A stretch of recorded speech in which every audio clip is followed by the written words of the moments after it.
Welcome back into Wake Up America. Title 42 will remain in place for at least another 6 days. The Biden administration and the DOJ arguing that there is just no need for the COVID public health measure anymore, but that they need another 6 days to prepare for its rollback. Joining us now is senior law enforcement analyst, former acting CBP Commissioner Mark Morgan. Good morning, Mark. Good morning. Mark, good to see you this morning. The big question now, what does the Supreme Court do between now and next Tuesday? Yeah, that's a question. Look, I stopped kind of speculating what the Supreme Court is going to be doing the past year or so because it's so unpredictable. But look, Rob, what I find laughable is what you just said coming from the administration.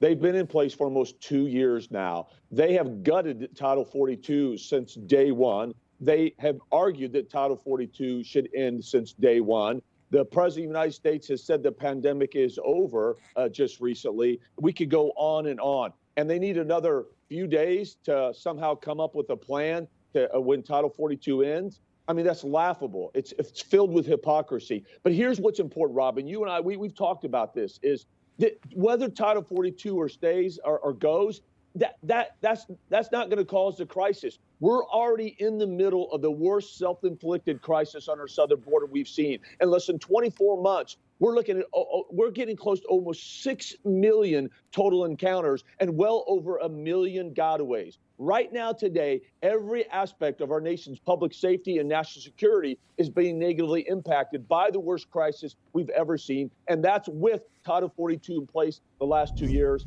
Once this gets done, all it's going to do once it goes away, it's going to make it worse. Yeah, make it worse. The White House issued this statement saying the end of the Title 42 orders will likely lead to disruption and a temporary increase in unlawful border crossings. But the solution to that immigration problem cannot be to extend indefinitely a public health measure that all now acknowledge has outlived its public health justification. Mark, so many questions with this statement I have. In fact, they say temporary increase. You just mentioned what you've had over the last 2 years. But I do want to get to this point. They said, OK, Title 42 can't fix this problem.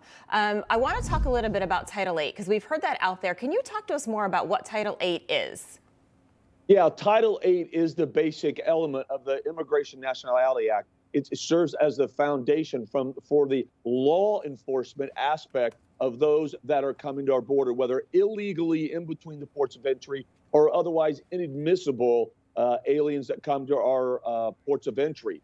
Title 8 is what gives them the statutory authority to do what we need to do. What's important is that this administration, while they've used Title 42 to prevent the crisis from getting worse, again, a Trump-era policy, by the way, is that they haven't been using Title 8 correctly. They refuse to enforce the law as Title 8 is written. I'll just give you one example. It's very clear that it says the secretary shall. It's not whether he wants to or whether he prefers to. It says he shall detain a certain demographic of those that are illegally entered, because we know once you detain someone and their claim is found to be invalid, we can more expeditiously remove them.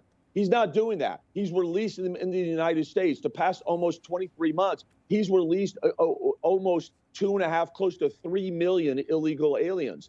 So now we're going to move away from Title 42 to Title 8. But this administration is not enforcing the law as written by Congress. And we never hear about the fentanyl crisis. 3,000 Americans overdose every single day as a result of fentanyl. That's never part of the administration's argument. Congressman Dan Bishop pointed this out. So we've got this $1.7 trillion spending bill working its way through Congress right now. We'll see if it leads to a government shutdown on Friday. But it's 4,000 plus pages, Mark.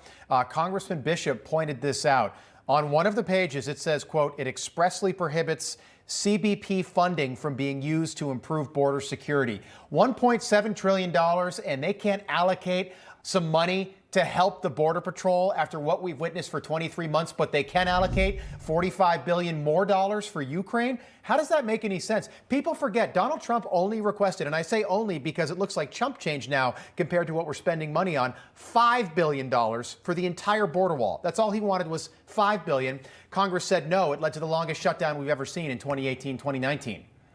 Yeah, Rob, look, I couldn't have said it better myself. We are literally in the definition of insanity right now. As you described, Look, you cannot deny the facts. Right now, our borders are wide open. As you said, drugs are pouring across, killing Americans every single day to the tune of about 300 every 24 hours. We know there are criminal aliens, there are murders, rapists, pedophiles, gang members coming in as part of the 1.2 million gotaways every single day. We know that potential national security threats, individuals on the FBI's terror screening database, are pouring in among the 1.2 million. And what we have is a spending bill, as you just said, that says none of the money can actually be spent to stop the threats from coming in to secure a border. But they finally said the quiet part out loud in black and white that the only thing they're going to do is throw more money at it to get better at processing and releasing. Right. Which Processing who's coming across. Aliens. Right. All right, Mark Morgan, we'll pick this back up soon. A lot could change between now and next Tuesday. Mark Morgan, thank you.